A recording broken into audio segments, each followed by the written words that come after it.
बिस्मिल्लाहिर्रहमानिर्रहीम, अस्सलामु अलैकुम। यह है प्रोग्राम बाखबर। मैं हूं आपकी मेज़बान मदीहा आबिद अली। नाज़रीन, लसपेला में एक बड़ा सानिया हुआ, हेलीकॉप्टर गिरा और पाक अफसरान जो हैं पाकिस्तान आर्मी के, उन्होंने जामे शहादत नोश किया।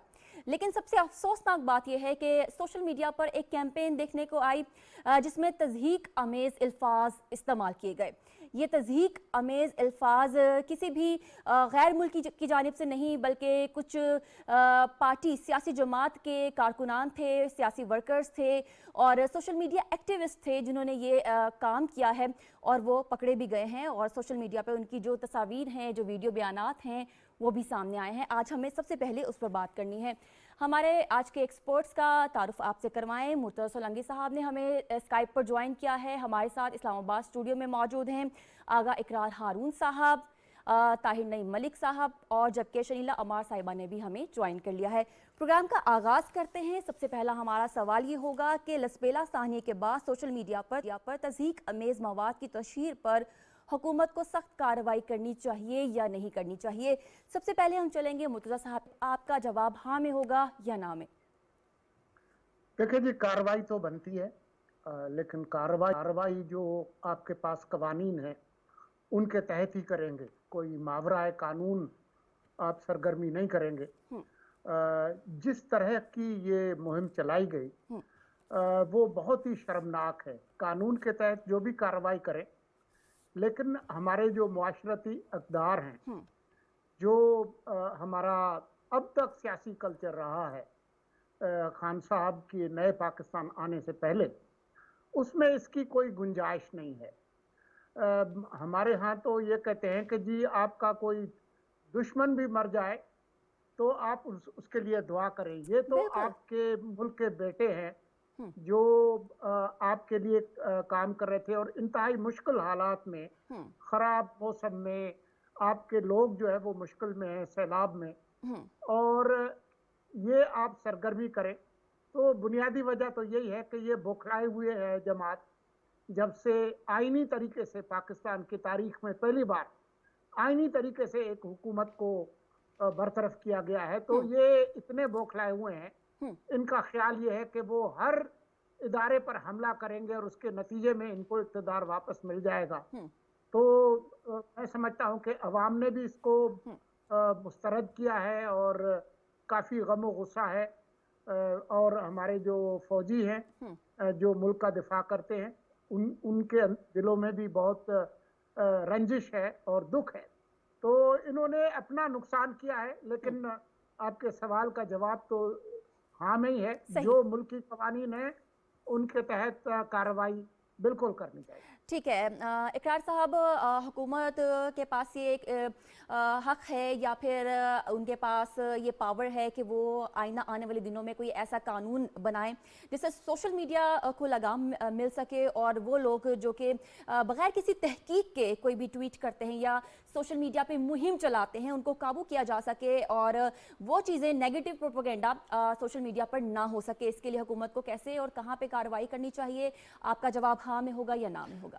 बिल्कुल कार्रवाई करनी चाहिए। पहले तो बात यह है कि जहां तक आपने कानून की बात की है, जबकि पीका बन रहा था 2018 में पीका का काम शुरू हुआ था, तो वो जो एक ग्रुप बना था उसमें मैं भी शामिल था एज जर्नलिस्ट। इसमें थोड़ी बड़ी थिन लाइन है। बात यह है कि एक तो है स्लर ब्रिगेड, यानी कि लोगों को गाली गलोच करने वाले ब्रिगेड्स बनाए गए। जब पीटीआई को क्राफ्ट किया जा रहा था ना, तो उसके साथ बहुत चीजें भी बनाई जा रही थी। एक यानी कि सबसे इंपॉर्टेंट कंपोनेंट था कि लोगों को हरासा करो, इतना ज्यादा हरासा करो कि वो आपकी बात का जवाब भी ना दें और वो आपके साथ डायलॉग भी ना करें, निगोशिएट भी ना करें।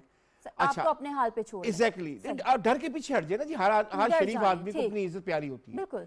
ये बकायदा स्लर ब्रिगेड बनाई गई, फिर उसके अपना यानी कि आप कह सकते हैं बैशिंग ब्रिगेड्स बनाई गई। सही। अब वो ब्रिगेड जो है वो हाथ से निकल गई है। सही।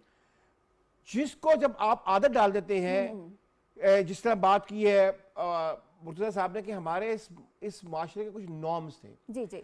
जब आपने इस ब्रिगेड को आदत डाल दी नॉर्म्स के खिलाफ जाने की और नॉर्म्स को खत्म करने की और हर शख्स को irrespective of his cast, creed and religion and background गाली निकालने की, तो अब उनको आदत पड़ गई है। जी सही सही। और दूसरी बात यह है कि पीटीआई तो मैं तो बार बार कहता हूं कि पीटीआई को मैं एक प्रेशर ग्रुप समझता हूं, पीटीआई ने अपने फॉलोअर्स को सिखाया है कि अदारों को दीवार के साथ लगा के रखो, जिसको पंजाबी में कहते हैं दब के रखो। दब के रखो, तो दब के रखो वाली बात है कि उनके लिए।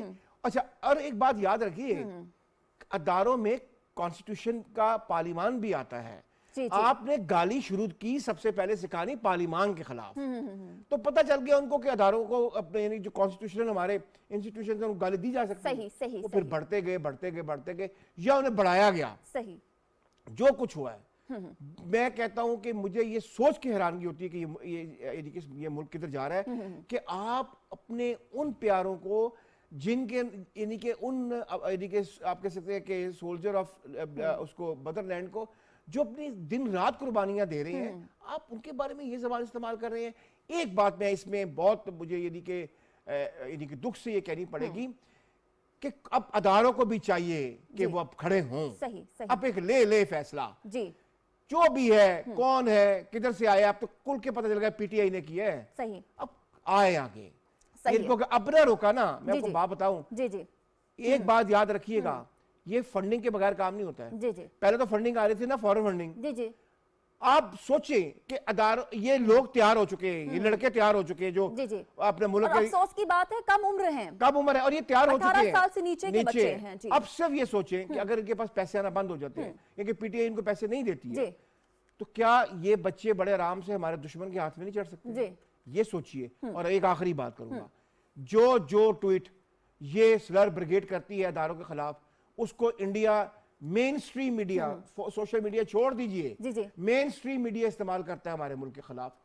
फिर भी हम लोग अगर चुप करके बैठे रहें या अदारे चुप करके ठीक बैठे है। रहें, बड़े दुख की बात है। ठीक है, आपने पुरजोर अल्फाज में हाँ में जवाब दिया है। तारिर साहब, एक तो इन्हें कीबोर्ड वॉरियर कहा जाता है, जो कि बगैर सोचे समझे तहकीक किए ये तमाम जो कैंपेन हैं वो चलाते हैं। दूसरी जानिब ये ज़रूर मैं कहना चाहूँगी अपने प्रोग्राम के तवज्जुद से कि इनमें वो मोतबर, शरीफ और आला अफसरान शामिल थे जो कि आपके कटे हुए जिस्म पर मरहम रख रहे थे, और अगर आप उसी डॉक्टर को जो कि आपका ज़ख्म सी रहा है उसके लिए नाजेबा अल्फाज इस्तेमाल करेंगे तो उसके ऊपर क्या बीतेगी, ये ज़रा सोचना चाहिए। आपका इस सवाल के बारे में जवाब क्या होगा, हाँ में होगा या ना में? यकीनी तौर पे हाँ पे होगा। और मैं ये समझता हूँ कि बड़े अफसोस की बात है कि वतन के वो बेटे जिन्होंने वर्दी पहनी हुई थी, और एक आफत आई है बलूचिस्तान में 1100 के करीब लोग जान से हाथ धो बैठे हैं, उस वक्त भी मसरूफ़ अमल थे। तो ड्यूटी के दौरान जो शहीद हुए उनके बारे में ये कहना, ना ये हमारी रवायात हैं, ना इक़दार हैं, ना तरबियत है। तो इसके ऊपर इसके बढ़ के मुझे अफसोस हुआ कि नौजवानों की तरबियत में भी कोई मसला है, और वो फोरम जो इनको इस पे उकसा रहे हैं वो उनकी तरबियत का एहतमाम नहीं कर रहे। तो ये बड़ी अच्छी बात है कि नौजवान हमारी सियासत में इन्वॉल्व हैं और वो मुल्क के ऊपर है, लेकिन उनकी ये जो तरबियत का कोई प्लेटफॉर्म नहीं कि जब आप सियासी जमातों के पूरे नेटवर्क हैं, टीवी चैनल है, सोशल मीडिया प्लेटफॉर्म है, पीटीआई की अगर बात करें जी, जी। तो उन्हें सोशल मीडिया के इस्तेमाल पे वहाँ वीडियोस भी लिखनी चाहिए, और क़यादत ऐसे मौके पे खामोश हो जाती है, जो कि गलत रविश है। दूसरा, मैं यहाँ अब अमली इक़दामात की तरफ आऊँगा। एक तो FIA का जो साइबर क्राइम विंग है, उसके एक ऑफिसर के पास हज़ारों केसेस हैं, उनकी कैपेसिटी नहीं है। तो वो जो इवन हुकूमती शख्सियात हैं, सियासी शख्सियात हैं, ख़वातीन हैं, वो उनके पास कुछ होता है तो वो भी उसका कोई टाइम फ्रेम नहीं, कब वो उसको इतना टाइम लग जाता है कि वो बात आई गई हो जाती है। तो इसको हमें वार फुटिंग पे संजीदगी में से लेना होगा। सही। दूसरा, आपके सेगमेंट के तवसत से मैं ये कहना चाहूँगा कि फेक न्यूज़ को, एक तो वो हैं जो इसको फैला रहे हैं, दूसरे जो शेयर कर रहे हैं वो भी इक्वली इतने रिस्पॉन्सिबल। तो मेरी आवाम से, नौजवानों से ये अपील है कि जब भी वो कोई खबर या वीडियो या इंफॉर्मेशन देखें तो उसका गूगल सर्च कर लें कि लिंक भी है या जी, नहीं। जी, जी, जी। जब आप उसको आगे फैला रहे हैं तो आप भी उसमें शरीक हो गए जी। हैं। तीसरा इसका पहलू ये है, नौजवान, क्योंकि मैं यूनिवर्सिटी में भी पढ़ाता हूँ, जब आप किसी कंपनी में अप्लाई करते हैं, बाहर के लिए आप वीज़ा अप्लाई करते हैं, स्कॉलरशिप अप्लाई करते हैं, तो आपका एक प्रोफाइल आता है कि आपका प्रोफाइल हेट पे है, कम्युनिटी स्टैंडर्ड के अगेंस्ट है, जी, जी, जी। और वो आपके फिजिकली इंटरव्यू से पहले ही आपके बारे में नहीं। बहुत तो जो लोग आपको थोड़े से पैसे दे के काम करा रहे हैं वो आपके मुस्तकबिल से खेल रहे हैं। बिल्कुल। और मैं ये यहाँ कहूँगा, शर्म की बात है कि चंद माह पहले इंडियन आर्मी चीफ का हेलीकॉप्टर हादसे का सही है। शिकार हुआ। हमारे आर्मी चीफ ने, हमारे जिम्मेदार इदारों ने, फॉरेन ऑफिस ने ताज़ियत की, सही, सही। उसका यहाँ पे अफसोस किया गया। लेकिन जब हमारे अपने जवान ये कर रहे हैं तो फिर इससे ज़्यादा शर्म इंतशार की क्या बात होगी। ठीक है। और चौथी बात यह कि हमें निसाब में सोशल मीडिया का इस्तेमाल स्कूल की सतह पे डालना चाहिए कि कैसे हम रिस्पॉन्सिबल सिटीजन के जरिए इसको सोशल मीडिया का इस्तेमाल कर सकते हैं। बिल्कुल, बहुत ही इमेच्योर तरीके से सोशल मीडिया का इस्तेमाल नौजवानों की जानिब से किया जाता है। शिनला साहब, आपकी जानिब बढ़ेंगे। पाकिस्तान तहरीक इंसाफ की जानिब से ये जो मनफी मुहिम चलाई गई है, ये सियासत है या फिर मकासद आपको कुछ और लगते हैं? आपका जवाब हाँ में होगा या ना में होगा। ताहिर साहब ने इससे कबल हाँ में जवाब दिया है। जी, मेरा जवाब भी हाँ में है कि इनके खिलाफ कार्रवाई ज़रूर होनी चाहिए जो हमारे मुल्क की कवानीन है उनके मुताबिक। देखें, आप कह रही हैं ना कि ये सियासत है, ये सियासत भी है और इसके ज़रिए मकसद क्या है कि हर उस बंदे को जो आपके खिलाफ है उसको प्रेशराइज करा दिया जाए, उसको डरा दिया जाए ताकि वो इमरान खान के बारे में कोई बात ना कर सके। इमरान खान के हमारी सियासत में दाखिल होने के बाद जो नफरत का अंसर शामिल हुआ है उससे कोई बंदा भी महफूज नहीं है।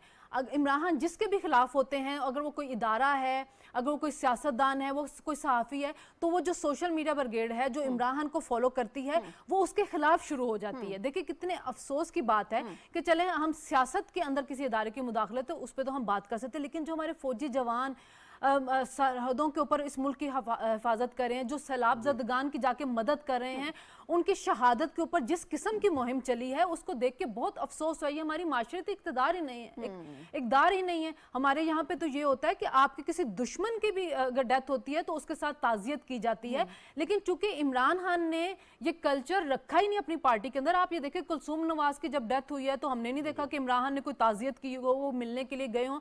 हालांकि आप देखें जितने भी सियासी लीडरान थे, चौधरी शुजात परवेज़, इनकी कितनी मुखातमत थी नवाज लीग के साथ, लेकिन वो गए हैं अफसोस करने के लिए। शरीफ मेडिकल कॉम्प्लेक्स का पूरा मैदान और जिस जो है वो वक्त भरा था सियासतदानों से। कुलसूम नवाज जो थी, जब वो बीमार थी, वो हॉस्पिटल के अंदर थी, तो किस किस्म के इनके लीडरान बयान दे रहे थे, बल्कि इनकी पार्टी का एक्सपोर्टर लंदन के अंदर उस हॉस्पिटल में दाखिल होने की कोशिश कर रहा था ये देखने के लिए कि क्या वाकई वो बीमार है कि नहीं। तो वो जो नफरत है वो नौजवानों के जहनों में इतनी ज्यादा सरायत कर चुकी हुई है कि मुझे तो ये समझ नहीं आती कि हमारी सोसाइटी किस साइड पे जाएगी। देखिए हम लोग तो बार बार एक मुहावरा हमारे यहाँ पे बड़ा होता है कि दुश्मन भी मर जाए तो खुशियां ना करो, सजना ने भी मर जाना है। उसकी वजह यही है कि आप, और ये तो हमारे अपने लोग हैं, हमारे अपनी लोग थे जो हमारी हिफाजत के लिए थे, हमारे मुश्किलात में हमारे काम आ रहे थे, उनके बारे में। और फिर आप जब टीवी पे पकड़े गए हैं तो और आपकी वीडियोस चले तो फिर आप कह रहे नहीं जी हमें तो पता ही नहीं था।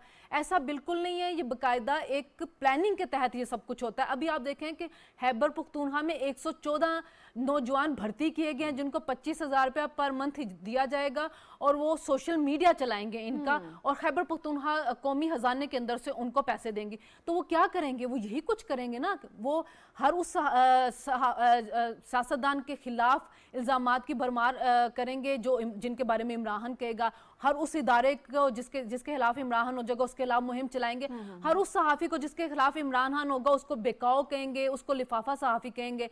तो मैं अब मेरा ख्याल में कोई ना कोई स्टेप लेना चाहिए। कल बड़ी सख्त स्टेटमेंट आई है ISPR की तरफ से, जाहिर उनके दिल दुखे हुए हैं। और आप ये देखें कि उन शोहदा के फैमिली ने जो एक हमने खबर सुनी है कि सदर आरिफ अलवी को आने नहीं दिया जनाजे में, और ये कितने अफसोस की बात है। जाहिर उनके दिल दुखे हुए थे इन चीजों के ऊपर।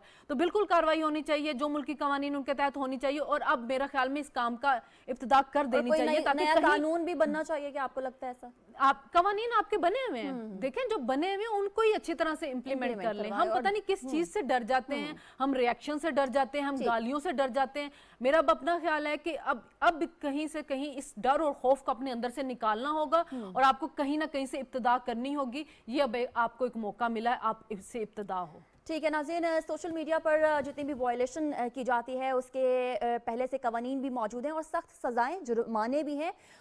इन नौजवानों तक ये बात पहुंचाने की अशद ज़रूरत है कि कितने जुर्माने हो सकते हैं और कितनी सज़ा हो सकती है। प्रोग्राम बाखबर में छोटी सी हम ब्रेक लेंगे और वापस आएंगे। आप हमारे साथ रहिए।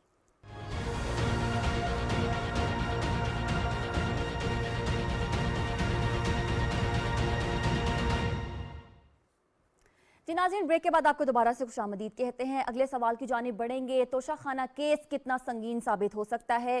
क्या इसमें नाअहली साबित हो सकती है? सादिक और अमीन का मामला बीच में आ सकता है या नहीं आ सकता, ये हमने डिस्कस करना है। पहले तो अगर कोई अपने जो असासे हैं वो जाहिर ना करे और फिर जो तहाइफ गैर मुल्कियों से मिल रहे हैं उनको बेचकर अपने असासों में इजाफा करे, क्या ये जायज़ है, नाजायज़ है? कौन से कवानीन पर ये इतलाक होता है और इसके कॉन्सिक्वेंसेस क्या निकल सकते हैं, ये हमने डिस्कस करना है। सवाल कुछ इस तरह से है, तोशाखाना पर इलेक्शन कमीशन को भेजे गए रेफरेंस में इमरान खान नाअहल हो सकते हैं या नहीं?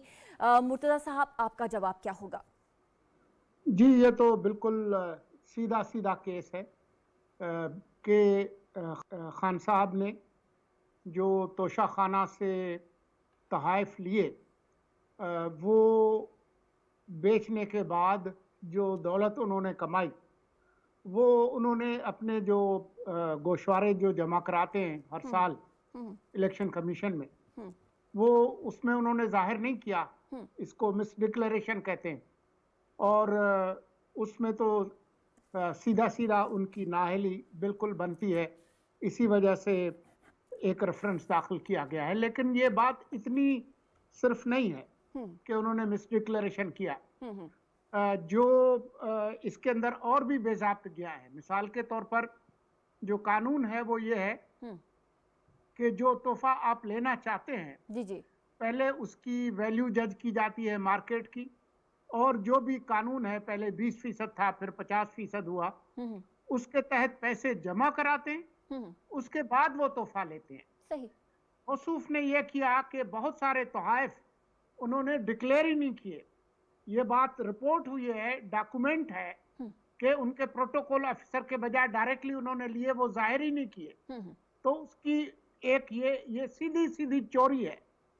फिर ऐसा भी हुआ कि बहुत सारे कीमती अशिया जो तोहाइफ थे वो बजाय उसकी कीमत देने के पहले उनको बेचा और फिर एक उसकी फीसद जो है वो उन्होंने जमा कराई सरकार में। तो ये बहुत सारे जराइम हैं, सिर्फ मिस डिक्लेरेशन का केस नहीं है। तो केसेस तो बिल्कुल बनेंगे और बनने चाहिए। सही। जहां आप नवाज शरीफ को अपने बेटे से तनख्वाह ना लेने के लिए आप ताहयात नाअहल कर सकते हैं, यहाँ तो ये सीधा सीधा एक डाका पड़ा है और चोरी हुई है और बहुत सारे जराइम हुए हैं। सही। बिल्कुल ये बनता है। ठीक है। इकरार साहब, आप जब इमरान खान साहब का तोशाखाना केस रीड करते हैं तो आपको क्या लगता है कि क्या ये हल्फ की खिलाफ वर्जी है और इस पर कानूनी नुक्ता क्या निकल सकता है? हमें क्या इन्फॉर्मेशन देंगे? बिल्कुल है। देखिए, तोशाखाना केस में दो मुख्तलिफ डायमेंशन हैं। एक है लीगल और एक है मॉरल। पहले मैं मॉरल की बात करता हूँ।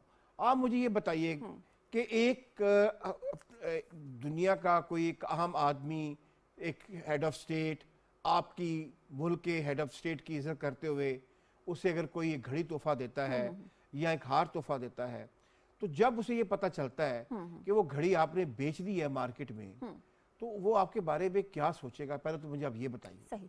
ये है इसकी मॉरल साइड। सही। क्या इज्जत रहेगी आपकी और क्या इज्जत रहेगी जिस कंट्री को आप रिप्रेजेंट करते हैं? हमारे साथ तो ये हुआ ना कि उस यानी कि जो प्रिंस हैं सऊदी अरब के, उनकी जब घड़ी बेची गई तो उनको पता चल गया कि जी मेरी घड़ी बेच दी गई है।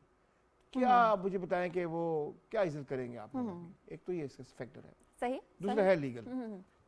आपने रिटर्न्स में नहीं साबित किया कि आपने ये पैसे कमाए हैं। सही। और उसमें बड़ा क्लियरली आपको बता दिया है श्लोकी साहब ने कि पेमेंट भी आपने बात की है, वो भी इलीगल है। लेकिन इसमें एक और चीज इंपॉर्टेंट है, अगर लीगल साइड पे बात करते हैं कि एक प्रोसेस है कि सेक्शन ऑफिसर होता है, फिर एक अपना डीएस होता है, वो इसकी एक वैल्यू लगाते हैं और उसके वैल्यू के बाद आप उसका कुछ परसेंटेज देते हैं। सही। वो रूल्स अपनी जगह पे मौजूद हैं। सही।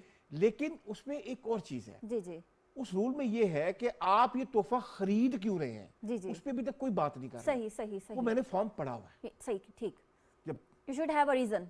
जी, आपने ये तोहफे ले आप खरीदते इसलिए हैं, उस पे आप एक एफिडेविट देते हैं या लिख के देते हैं कि सेंस के मेरे लिए बड़ी मेमोरीज हैं कि मैंने किसी शख्स ने, किसी दोस्त ने, किसी हेड ऑफ स्टेट ने मुझे तोहफा दिया है, मेरी ये मेमोरी है। सही रखना भी है मेरे तो लिए प्रॉपर चैनल exactly, से मेरे है, लिए कागजी मेमोरीज के कार्रवाई तौर करके आए। पे, मेमोरीज के तौर पे मैं इसको रिटेन करना चाहता हूँ, अपने पास रखना चाहता हूँ, क्योंकि मेरे से यादें वाबस्ता है। सही सही मेरी इज्जत की यादें वाबस्ता है, मेरे मुल्क की इज्जत की यादें वाबस्ता है, बेचने के लिए नहीं है। सही सही सही मुझे आप तोशा खाना के पूरे रूल्स में आप दिखा दें, कहीं लिखा हो कि आप जो तोहफा रिटेन करते हैं वो बेच सकते हैं, सही। कहीं नहीं लिखा हुआ। सही ये बात भी मीडिया में अभी तक प्रॉपर्ली प्रमोट नहीं हो रही है। बात ये हो रही है कि क्या हो गया, वो तोहफा मिला था, मेरा तोहफा था, मैंने बेच दिया। सही सही भाई रूल्स इजाजत नहीं, मुझे आप दिखा दो रूल्स में लिखा हुआ है कि आप वो तोहफा बेच सकते हैं, नहीं बेच सकते हैं।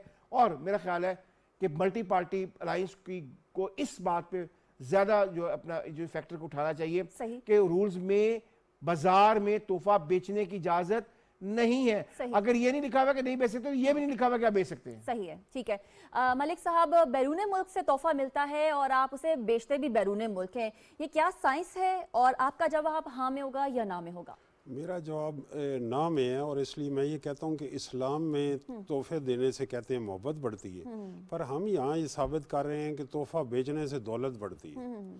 तो बात ये है कि देखें, इसमें ये पोशीदा हैं ये कवानीन।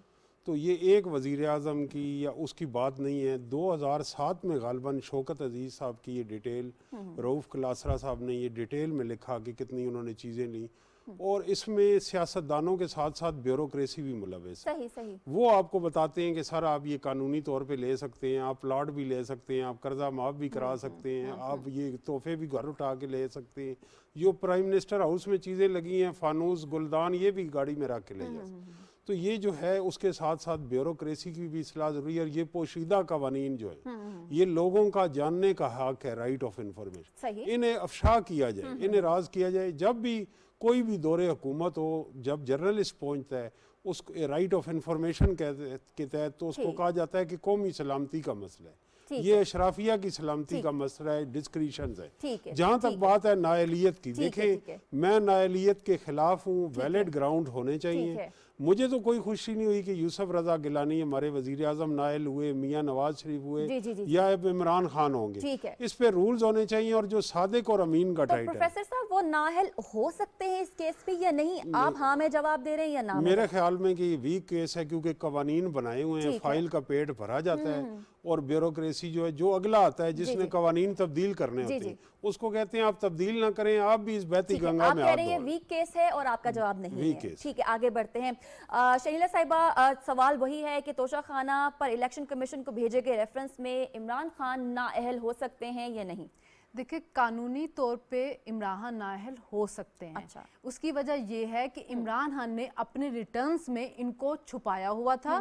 देखें, जो तोहफे हैं वो आपको सरकारी तौर पे मिले हैं, ठीक है, लेकिन जिस वक्त आपने उनको खरीद लिया है और वो आपने उनको बेच दिया, उससे जो पैसे आ गए वो आपकी एक इनकम और एसेट होता है, उसको आपने अपने रिटर्न में जाहिर करना होता है। इमरान खान साहब ने 2018 में बेचे हैं, 2019 में बेचे हैं, बल्कि 2018 में उन्होंने कानून भी तब्दील कर दिया था कि जब आप तोहफा लेंगे तो आप जो उसकी वैल्यू असेस करवाएंगे, आपने उसका 50% जो है कौमी खजाने में जमा करवा के फिर तोहफा लेना है। लेकिन 2019 में जब उन्होंने वो वॉचेस बेची, ये जो यही हमारे F6 के एक जाके उन्होंने शॉप पे बेची थी, तो उन्होंने उसकी 20% पे किया, यानी कि जो अपना बनाया हुआ कानून था उसको भी तोड़ा। फिर आप ये देखें कि उन्होंने अगर एक वॉच 5 मिलियन की बेची है तो कौमी खजाने में जाकर उसकी वैल्यू असेस करवा ली 3 मिलियन और उसका 20% दे दिया, यानी कि उन्होंने प्रॉफिट पे प्रॉफिट कमाया है।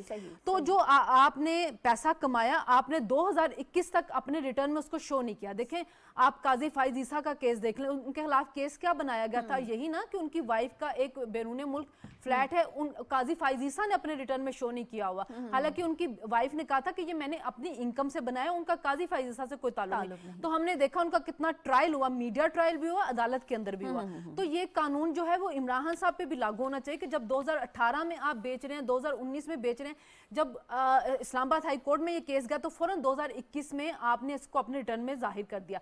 तो ये एक लीगल है जिसमें आप लीगल आपके ऊपर आएगा पॉइंट है जिसकी वजह से आप नाअहल हो सकते हैं। लेकिन चूंकि इमरान हमेशा से लाडले रहे हैं तो मुझे तो शक है कि पता नहीं उनको नाअहल किया जाएगा या नहीं किया जाएगा। लेकिन अगर हम देखें कि जैसे मियां नवाज शरीफ साहब थे, उनको किस बुनियाद पे आपने किया कि एक सैलरी जो आप अपने बेटे से ले सकते थे, ली नहीं उन्होंने, लेकिन आप ले तो सकते थे, आप उस पे नाहलोगे, ताहयात नाहलोगे। जहांगीर तरीन साहब का केस आप देख लें, इसी तरह फैसल वाडा का आप केस देखें कि जब वो उन्होंने कागजात अपने नामजदगी जमा करवाए थे, उस वक्त वो उनकी दोहरी शहरियत थी, लेकिन जिस वक्त इलेक्शन हुए वो छोड़ चुके हुए थे, उसके बावजूद उनको नाअहल किया गया था। तो इमरान साहब के ऊपर भी ये लागू होता है, बल्कि इमरान साहब के ऊपर एक और केस भी बनता है, फिरोज वाला लैंड वाला। सही, उसकी भी उन्होंने जो जमीन उनके फादर ने उन बहन भाइयों को बेच दी थी, वो जमीन आगे इन बहन भाइयों ने बेची, 80 कनाल के करीब थी, और इन्होंने उसकी 80 रजिस्ट्रियां बना के बेची टैक्स बचाने के लिए। सही, वो भी इमरान ने अपने रिटर्न में बहुत बाद में उसको शो किया था। तो ये जब आप अपने रिटर्न में चीजें छुपाते हैं तो उसके ऊपर तो लागू होता है आपका कानून, और चूंकि वो तो एक प्राइम मिनिस्टर रहे हैं और वो तो पब्लिक रिप्रेजेंटेटिव है, उनके ऊपर तो ज्यादा सख्ती होनी चाहिए। तो मेरा अपना ख्याल है कि नाअहली बनती है, लेकिन देखना यह है कि वो होती है कि नहीं होती। ठीक है, आपने जवाब हाँ में दिया है। नाज़रीन, अब आगे बढ़ेंगे क्योंकि सबको मालूम है कि पाकिस्तान के मुख्तलिफ इलाकों में सैलाब की सूरत हाल है, हमने इस पर बात करनी है, लेकिन प्रोग्राम में छोटी सी ब्रेक की इजाज़त दीजिए, हमारे साथ रहिए।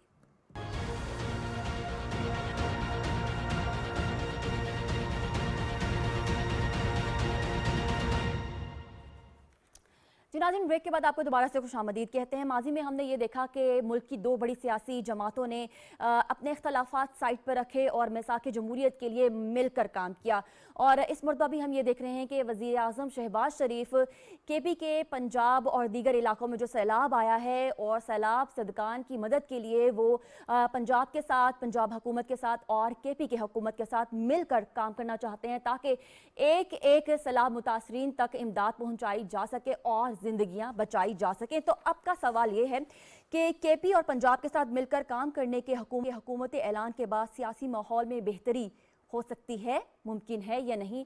मुर्तज़ा साहब, हुकूमत की, वफाकी हुकूमत की ख्वाहिश और कोशिश ज़रूर है, लेकिन मुझे नहीं लगता कि इसमें कोई बड़ी कामयाबी होगी, और उसकी वजह PTI है और इमरान खान है, जो हर सूरत में तसादुम की राह अख्तियार किए हुए हैं।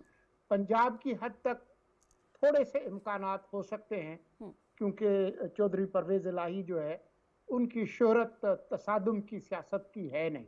सही, लेकिन वो सिर्फ क्योंकि 10 नशिस्तों पर वज़ीर आला बने हुए हैं, और वहाँ पर जो PTI का असर रसूख है वो बहुत ज़्यादा है, तो मुझे नहीं लगता कि इसका कोई ख़ास फ़ायदा होगा। खैबर पख्तूनख्वा में तो आप जो वज़ीर आला है महमूद खान, उनके बयानात देखें कि वो तो कहते रहे हैं कि जो नई हुकूमत आई है उनका अगर बस चले तो वो अफ़गानिस्तान चले जाए। सही, तो ऐसे माहौल में ये तवक्को रखना कि ये हुकूमतें किसी तौर पे भी ताउन करेंगी, हालांकि करना चाहिए आईनी तौर पर, लेकिन मैं कुछ बहुत ज़्यादा पुरुमीद नहीं हूँ। अगर इमरान खान का बस चले तो वो इन दोनों सूबाई हुकूमतों के वसाइल को, जैसा कि वो माजी में इस्तेमाल करते रहे हैं, सही, वफाकी हुकूमत के खिलाफ लश्कर कशी करने के लिए इस्तेमाल करें, तो वो चाहेंगे कि इस तरह से हो। इसलिए मेरा जवाब जो है वो नफी में है, बावजूद इसके कि वफाकी हुकूमत की ये ख्वाहिश। सही है, आइडियल सूरत हाल में तो होनी चाहिए, लेकिन आप कह रहे हैं जो सूरत हाल इस वक्त है उसको देखते हुए, उसको मद्देनजर रखते हुए सूरत हाल मुमकिन नजर नहीं आ रही है। इकरार साहब, आप क्या कहेंगे? मुझे भी नहीं आ रही है। अच्छा, उसकी वजह यह है कि मिसाक जमहूरियत पार्टीज करती हैं और जमहूरियत के लिए करती हैं। मैं इस पर फर्म बिलीव रखता हूँ कि PTI एक पॉलिटिकल पार्टी है ही नहीं, एक प्रेशर ग्रुप है। प्रेशर ग्रुप सिर्फ धमकियां देता है, जुलूस निकालता है, आगे लगाता है, वो बैठकर बात नहीं करता है, वो नहीं करेगा। और जहां तक बात है पंजाब की हद तक, बिल्कुल दुरुस्त है कि परवेज इलाही साहब जो है वो बड़े हली मजाज समझे जाते थे, अब नहीं है। सही, सही, सही। और दूसरी बात यह है कि उनकी इतनी मजाल नहीं है कि वो PTI के फैसले के खिलाफ कोई काम कर सके। मेरा नहीं ख्याल है किसी भी सूरत में कोई अपना इसका फायदा होगा। Yes, federation as a fatherly figure, federation हमेशा कोशिश करती रहेगी, कर रही है, और वैसे भी PMLN हो गई या पाकिस्तान पीपल्स पार्टी या JUI या बाप, ये पॉलिटिकल पार्टीज हैं, ये ग्रो करके आई हैं, ये बनाई नहीं गई हैं, ये क्राफ्ट नहीं की गई हैं, ये इंजीनियर्ड नहीं गई हैं, ये ग्रो करके आई हैं, मार खा के आई हैं। ये जो मिसाक जमहूरियत एक दिन में हो गया था, आपका ख्याल है? सही सही एक दिन में नहीं हुआ था सही। मिसाक जमहूरियत, पीछे उसकी पूरी बैकग्राउंड थी। वही आप जमातें एक दूसरे को बहुत बुरा भला कहती थी, जी, बिल्कुल। फिर वक्त ने उनको बहुत कुछ सिखाया, True। फिर वो इस लेवल पे पहुंच गए। मुझे वो दिन याद है कि हमने मियाँ साहब से, मियाँ नवाज शरीफ साहब से पूछा कि आप उस दिन, जिस दिन शहादत हुई है बेनज़ीर भुट्टो साहिबा की, कि आप पे कुराल चौक के करीब हमला हुआ है, तो यानी कि उस बार हमने कांटेक्ट किया, ये जाके जब मिले तो उन्होंने कहा कि जी नहीं, अल्लाह का बहुत करम है, मुझे बीबी साहिबा का भी फोन आया कि ख्याल रखिए अपना। ये जमहूरियत यहाँ तक चली गई थी सही। कि एक दूसरे के पॉलिटिकल पार्टीज के हेड्स की इतनी ज्यादा आपस में इज्जत एहतराम का रिश्ता है। हाँ, फिर एक क्राफ्ट पार्टी को ला के फेंका गया जमहूरियत को गाली निकालने के लिए, जो साबित करेगी कि ना पार्लियामेंट इस काबिल है कि उसको इज्जत की जाए, ना जमहूरियत इस काबिल है कि इज्जत की जाए। एक पार्टी क्राफ्ट की गई इस मकसद के लिए, तो वो कैसे पार्टी बैठेगी जमहूरी पार्टियों के साथ, और कैसे वो प्यार और मोहब्बत के साथ रहेगी? I doubt. सही है। ताहिर साहब क्या कहेंगे? मेरा जो जवाब है वो तो हाँ में है। वो ये है कि जो खान गरज होती है, बयानात होते हैं, ये एक पब्लिक पोस्चरिंग के लिए होती है, और अंदर जो है वो हकीकत और होती है। हमने ये देखा माजी में कि जब ये धरना 126 दिन दिया गया था तहरीक इंसाफ की तरफ से, और वज़ीर आला उस वक्त परवेज़ खटक यहाँ धरना देने आए थे लाठियाँ उठा के, वो भी NFC के वक्त और अवार्ड्स के वक्त और बजटिंग के वक्त वो यहाँ आके बाकी सूबों के वज़राए आला की तरह मियाँ नवाज शरीफ जो उस वक्त वज़ीर आज़म थे उनसे मिलते थे। तो अब कोऑपरेशन बाय डिफ़ॉल्ट होगी। वो कैसे होगी? उसमें देखें कि जो इदारे हैं वफाकी, तो जो लोग सैलाब मुतासरीन हैं वो पैसे नहीं लेंगे वफाकी इदारों से। जो वफाकी हुकूमत ने ऐलान किया है कि हम हर ज़ख्मी होने वाले को, बेघर होने वाले को, ज़िंदगी से हाथ धो बैठने वाले को इतने लाख इमदाद देंगे, क्या वो नहीं लेंगे? लेंगे। इसी तरह बेनज़ीर इनकम सपोर्ट प्रोग्राम अपने डेटा में से सैलाब मुतासरीन के लिए देगा, सूबाई हुकूमत लेगी, बैतुल माल ये करेगा, नेशनल डिज़ास्टर मैनेजमेंट अथॉरिटी है वो देगा। तो ये सारे इदारे जो होंगे बल्कि कहेंगे कि हमें ज़्यादा शेयर दें। तो इसलिए, और दूसरा ये जो पंजाब में हुकूमत बन गई है, अब इमरान खान साहब का वो जो एक था कि फौरी इंतखाबात उनके स्टेक सिस्टम में क्रिएट हो गए। उनको ये पता है कि ये सिस्टम केयर टेकर सेटअप तक चलना है। वो एक अवामी बात और होती है, लेकिन अंदर से वो भी चाहते हैं कि हुकूमतें सूबाई बरकरार रहें। मुल्क के एक बड़े हिस्से में उनकी सूबाई हुकूमतें, तो बज़ाहिर ये इनके बयानात यूँ होंगे, लेकिन बाय डिफ़ॉल्ट ये वफाकी हुकूमत से माली मामलात में और इंतज़ामी मामलात में तावन जारी रखेंगे। ठीक है। आज मलिक साहब आपके जवाब ऑपोजिट आ रहे हैं। अगर कोई हाँ में जवाब दे रहा है तो आप ना में जवाब दे रहे हैं, और अगर कोई ना में जवाब दे रहा है तो आप हाँ में जवाब दे रहे हैं। अच्छी बात है, आपका अपना ओपिनियन है, we respect your opinion. Shailesh साहब, आपकी जानिब बढ़ते हैं, आपका ओपिनियन क्या है? देखिए, एक तो बात ये कि KPK और पंजाब के अंदर जो हुकूमतें हैं उन्होंने वही इंस्ट्रक्शन फॉलो करनी है जो उनको इमरान खान साहब देंगे। जो मलिक साहब बात करते हैं वो ये कि जाहिर है अपना शेयर लेने के लिए या पैसों के लिए वो तो करना शुरू कर देंगे, लेकिन क्या वो हुकूमतें ताउन करेंगे या वो वज़ीर आज़म शहबाज शरीफ को उस तरह से इज्जत देंगी जिस तरह से वो जब सिंध में जाते हैं तो मुराद अली शाह उनको रिसीव करने के लिए आते हैं, वो KPK में गए, कहीं पे हमें KPK का वज़ीर आला उनके साथ नहीं आया। तो सियासी ताउन तो किसी जगह पे भी नहीं करेंगे। आप ये देखें कि जिस वक्त मियां नवाज शरीफ साहब थे वज़ीर आज़म, वो खुद चल के बनी गाला इमरान खान साहब के घर गए, लेकिन क्या हुआ, वो उनके खिलाफ धरना लेके आ गए। जिस वक्त तालिबान के साथ बातचीत चलनी शुरू हुई थी तो इमरान खान साहब ने कहा कि जी हम मेजर स्टेक पे तो हम लोग हैं क्योंकि KPK में हमारी हुकूमत है। तो मियाँ साहब ने, नवाज शरीफ साहब ने उनकी बात मानी और उनके लिए ब्रीफिंग अरेंज करवाई गई थी आर्मी से, लेकिन उसके बावजूद फिर इमरान खान साहब ने उनके खिलाफ बयान देने शुरू कर दिए। जब इमरान खान साहब वज़ीर आज़म थे तो शहबाज शरीफ साहब ने उनको ऑफर की मिसाके मईशत की कि आए मिल बैठते हैं। इमरान खान साहब ने बिल्कुल उनकी बात नहीं मानी थी। सही। अभी भी जब वो बार बार कह रहे हैं कि मिसाके जमहूरियत कर लेते हैं, मिसाके मैशत कर लेते हैं, इमरान खान साहब की कहीं से भी, किसी सूबे की तरफ से भी या इमरान खान की तरफ से भी कोई ताउन की किसी पार्टी के बंदे से आवाज़ हमने नहीं सुनी है। तो इन हालात में कैसे लगता है कि वो इनके साथ ताउन करेंगे? बल्कि अभी जो उन्होंने ऐलान कर दिया है कि हम फिर आएंगे, 2 दिनों तक हम ऐलान करेंगे कि हम इस्लामाबाद में तारीख का सबसे बड़ा इज्तिमा करेंगे। एक पॉइंट ऐड कर लीजिए, मिसाके मईशत हो या मिसाके जमहूरियत हो, इससे अवाम का फायदा होगा, और इस वक्त जो अवाम के लिए काम करेगा, क्योंकि अवाम काफ़ी परेशान है, तो क्या आपको नहीं लगता कि अवाम में उसको मकबूलियत मिलेगी? देखिए इमरान खान साहब जो है ना, उन्होंने अवामी सियासत तो कभी की भी नहीं है ना, वो अपनी जात की सियासत करते हैं, वो प्रेशर ग्रुप बने हुए हैं, सिर्फ प्रेशर डालने की सियासत करते हैं, उनको इस चीज से कोई फर्क नहीं पड़ता। और एक तो उनको ये भी है कि मैं किसी वक्त कोई ना कोई बयानिया बना लूंगा, जो कि वो सोशल मीडिया के जरिए बना भी लेते हैं, वो पॉपुलर भी हो जाता है वो बयानिया, तो इस वजह से वो उसी के जाम के अंदर है जिससे वो निकलना नहीं चाहते, तो वो नहीं ताउन करेंगे, वो नहीं मुझे लगता है कि वो नहीं करेंगे। मुझे प्रोग्राम भी क्लोज करना है। मुर्तजा साहब, शहीला अमार साहिबा, आगा इकरार हारून साहब और ताहिर नईम मलिक साहब, आपका बहुत नाज़रीन, मुझे मदीहा को इजाज़त दीजिए। ख्याल रखिए। अल्लाह हाफ़िज़। पाकिस्तान पाइंदाबाद।